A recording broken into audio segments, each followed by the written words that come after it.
So today I want to go through a food diary where I'm going to walk you through exactly what some of our clients have been eating, specifically one client today, to show you how you can lose weight eating Desi food and still lose weight. So I'll put it on the screen just now as well. So this is a typical representation of what most of our ladies typically get up to when they're trying to lose weight. What we do is we follow a basic pattern with all of our clients, the way most people should do when it comes to losing weight, which is making sure that, 70 to 80%, you might have heard of the 80-20 rule, but 70 to 80% of your nutrition is fairly decent. And then you give yourself a little flexibility for that remaining 20%. So what we did with this client, she's got her food diary sent over, 2 eggs, bit of sourdough, some butter, and a handful of spinach. So she's got the basics covered, right? So she's got a source of protein. She's got some healthy fats sorted. Then she got a carb, sourdough bread, which I've been having quite a lot of recently. I'm kind of getting bored of it. And she's got a handful of spinach as well in the process. So she's covered all her angles there. A bit of fiber in the sourdough and a teeny bit in the spinach as well. Lunch, she's got leftover roast chicken and a panini with brown bread and a handful of cheese. Now, typically what we do is we try to get our clients to have mozzarella. It's the lowest calorie option, so that's always a good shout. And a banana too. Now, with fruit, one of the biggest rules of thumb, I guess, when it comes to fruit is try your very best in the first couple of weeks of your journey, because you want to try not to reduce sugars, try to cut out added sugars, but you want to keep the fruits, keep the sugars that are in your fruit, but you want to try have high fiber fruits.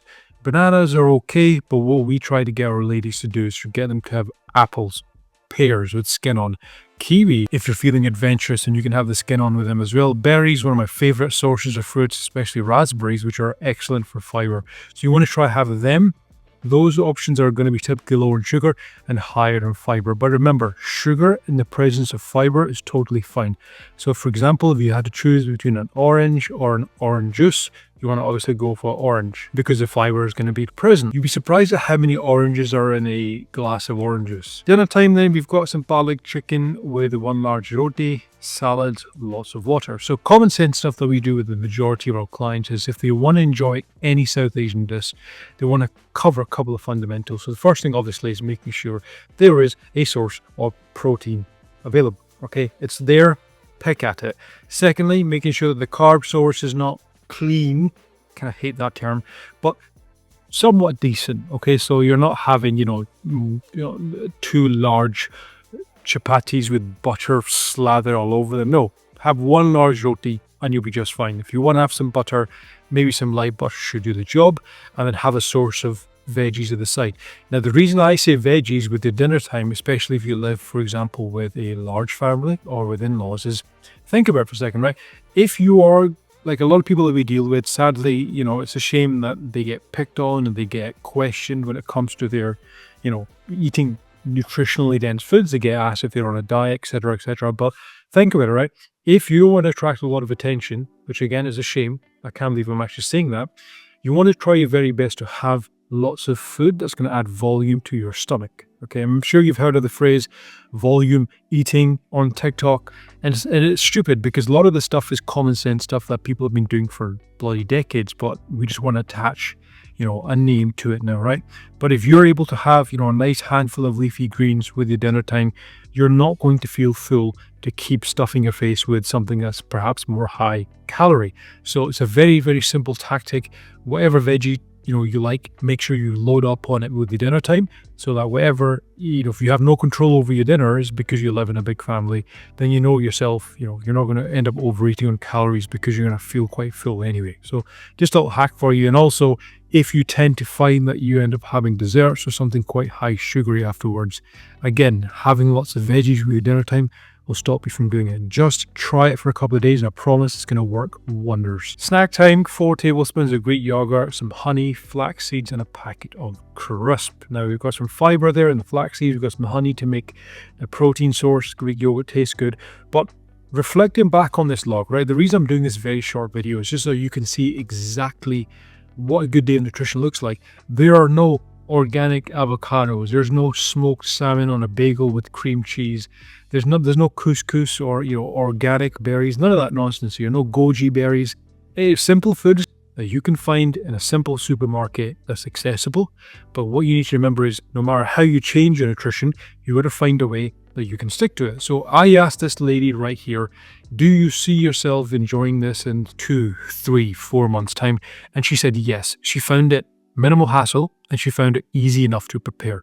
The biggest predictor of your success is not what diet you choose, but whether you can stick to that in the next couple of weeks and months. Because no matter what diet you choose, it has to be something, because most diets you pick are going to obviously be lower in calories anyway. They'll be better quality foods, but you need to make it realistic and practical. So you need to ask yourself, do I see myself eating this way in 3, 4, 5 months time? If the answer is yes, then that is the best diet, the best approach for you to take. Because it's a question I get a lot on Instagram, which is a shame because I wish people would stop asking me this, but there's no best diet. You just want to obviously eat minimally processed foods. I'm not telling you anything that you don't already know.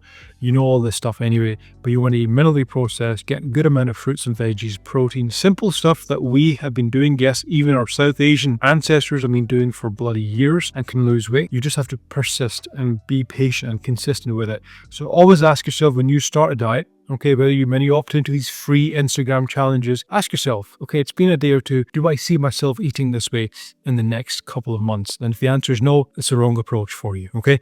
And giving you an example of this because I thought good for you to get a bit of an insight into how we do things with the clients that we work with.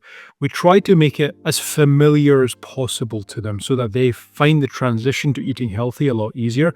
Because if, for example, I was to overhaul the nutrition and, remove everything and give them 2 eggs, a bunch of egg whites, a bunch of spinach, and then have a very plain sourdough bread, quite a lot of food there, which is what she's already doing. But if I give her extra protein, she would have found it quite hard.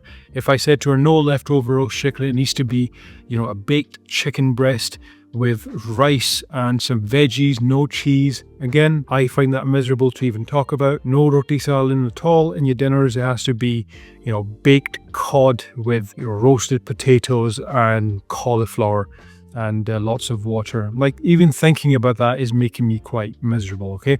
So we've got to find a way to look at your nutrition at the moment and ask yourself, can I swap this for this? Can I swap this for a high fiber option?